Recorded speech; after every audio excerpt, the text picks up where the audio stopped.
என் இனிய உறவுகள் அனைவருக்கும் வணக்கம். இந்த வீடியோவில் கிருஷ்ணர் ராதையை காதலித்தாலும் ஏன் திருமணம் செய்து கொள்ளவில்லை என்பது பற்றி பார்ப்போம்.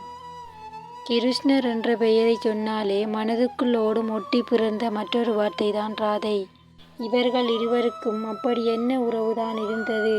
காதலுக்கு உதாரணமாக இருவரும் சொல்லப்பட்டாலும் கிருஷ்ணர் ஏன் ராதையை திருமணம் செய்து கொள்ளவில்லை?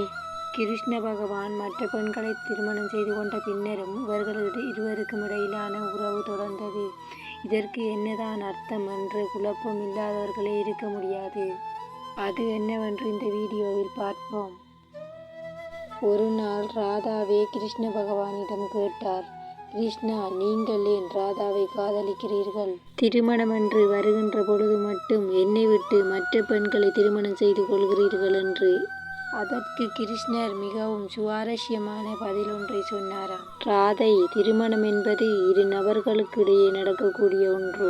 அது ஒரு ஒப்பந்தம். அது எப்பொழுதுமே இரண்டு உயிராகத்தான் இருக்க முடியும்.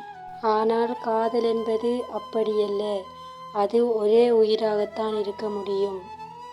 நாம் இருவரும் எப்பொழுதும் ஒரே உயிர்தான், இரண்டு நபர்கள் அல்ல என்று சொன்னாராம்.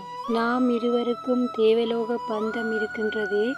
ஆனால் பூலோக திருமணம் என்பது நம் இருவருக்கும் சாத்தியமில்லாத ஒன்று என்று சொன்னாராம். நம்மால் கணவன் மனைவியாக முடியாது என்றாலும் ராதைக்கு ஒரு சத்தியம் செய்து கொடுத்தார். அது என்னவென்றால், இந்த உலகத்தில் யார் ஒருவர் என்னை பற்றி நினைத்தாலும் என் பெயருக்கு முன்னால் உன்னுடைய பெயரே அவர்கள் ஞாபகத்துக்கு வரும். என் பெயருக்கு முன்னால் ராதாகிருஷ்ணன் என்று உன்னுடைய பெயரைத்தான் சொல்வார்கள். என்னுடைய மனைவியர்களின் பெயர்களும் ஞாபகத்துக்கு வராது.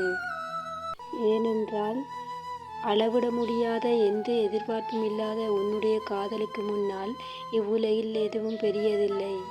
இவ்வாறு ராதையின் கேள்விக்கு பதிலளித்தார். இந்த வீடியோ பிடிச்சிருந்தா லைக், கமெண்ட், ஷேர் பண்ணுங்க. போன்ற கடவுள்களின் கதையை அறிய நம்ம சேனலை சப்ஸ்கிரைப் பண்ணுங்க.